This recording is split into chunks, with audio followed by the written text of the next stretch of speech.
ito ay rated SPG. Striktong patnubay at gabay ng magulang ang kailangan. Maaaring may masiselang tema, lengguwahe, karahasan, sexual, horror o droga na hindi angkop sa mga...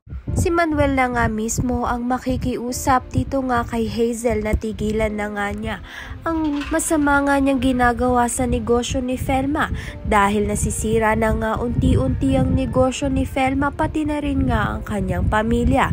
Subalit ito ngang si Hazel ay may tanging kagustuhan nga.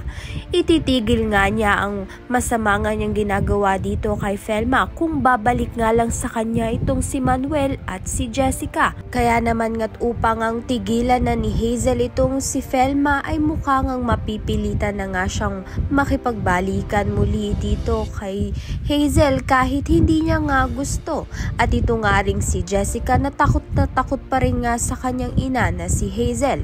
Sa kabilang banda naman nga hindi naman nga magpapatinag itong si Felma dahil nga nang lumabas na nga ang investigasyon napatunayan nga na malinis nga ang produktong ibinibenta niya at ang mga na food poison nga ay hindi nga talaga na food poison dahil nalagyan nga lang ni Hazel ng laxativang pagkain ngang inihanda.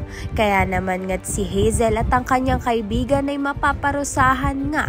Kaya naman nga't yan at iba pa ang dapat nating pakaabangan. Maraming salamat sa iyong panonood.